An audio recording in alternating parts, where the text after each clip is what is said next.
दोस्तों आज हम बात करेंगे LIC की। ये एक ऐसी इंश्योरेंस कंपनी है जिसका नाम हर घर में काफी प्रचलित है। ऐसा कोई नहीं होगा जिसने LIC का नाम ना सुना हो। पर क्या आपको ये पता है कि देश आजाद होने के बाद जो सबसे पहला घोटाला हुआ था उसमें LIC का नाम सामने आया था। इतिहास में इसे मुंद्रा घोटाले के नाम से जाना जाता है। दोस्तों इस साल अडानी ग्रुप काफी संकट में रहा था जब हिंडनबर्ग रिपोर्ट जारी हुई थी, जिस पर बाद में कांग्रेस ने काफी सवाल उठाए थे। कांग्रेस ने LIC दफ्तरों के बाद देश व्यापारी विरोध प्रदर्शन भी किए हैं। कांग्रेस का कहना था कि LIC ने सरकार के कहने पर अडानी ग्रुप में इतना बड़ा निवेश किया है। ऐसा नहीं है कि पहली बार LIC को लेकर कोई विवाद हुआ हो। देश आजाद होने के बाद जो सबसे पहला घोटाला हुआ था उसमें भी LIC का नाम सामने आया था। उस समय कांग्रेस की सरकार थी और देश के प्रधानमंत्री जवाहरलाल नेहरू थे। खास बात ये है कि इस घोटाले का खुलासा उनके दामाद और राहुल गांधी के दादा फिरोज गांधी ने किया था। इतिहास में इसे मुंद्रा घोटाले के नाम से जाना जाता है। बता दें मुंद्रा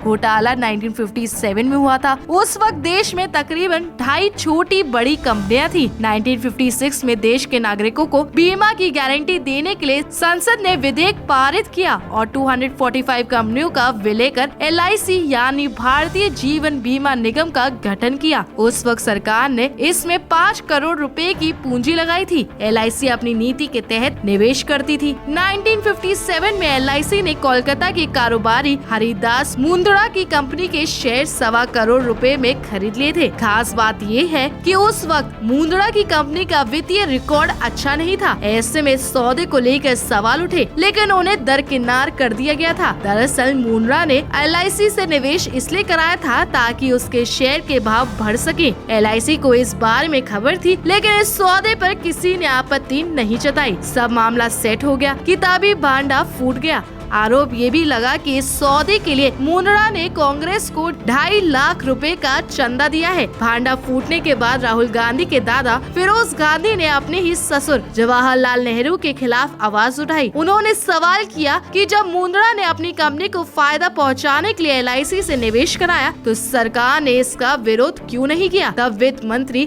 TT कृष्णमाचारी ने ठीक जवाब दिया। बाद में उन्हें इस मामले में इस्तीफा देना पड़ा। इस मामले की जाँच उस वक्त बम्बई उच्च न्यायालय के रिटायर्ड जज MC छागला से कराई गई थी। हालांकि जांच में चंदे के आरोप साबित नहीं हो सके थे। मामले में तत्कालीन वित्त मंत्री को इस्तीफा देना पड़ा था। हरिदास मुंद्रा कोलकाता का एक व्यापारी था जो मारवाड़ी परिवार से ताल्लुक रखता था। पहले ये सिर्फ एक बल्ब बेचने का काम करता था। बाद में कंपनियों के शेयर इधर से उधर करने लगा और एक शातिर खिलाड़ी बन गया। 1956 तक आते आते यह एक व्यवसायी बन गया और कई कंपनियों में उसकी हिस्सेदारी हो गई। हिंडनबर्ग की रिपोर्ट होने के बाद से कारोबारी सत्रों में अडानी ग्रुप को नुकसान उठाना पड़ा था। इससे समूह में निवेश करने वालों पर सवाल भी उठा था। दरअसल अडानी समूह में जितनी बीमा कंपनियों ने निवेश किया है उसमें 98% राशि अकेले LIC की है। इसी सिलसिले में कांग्रेस ने देश भर में LIC कार्यालयों के बाहर विरोध प्रदर्शन कर आह्वान किया था। दोस्तों आज की इस वीडियो में बस इतना ही।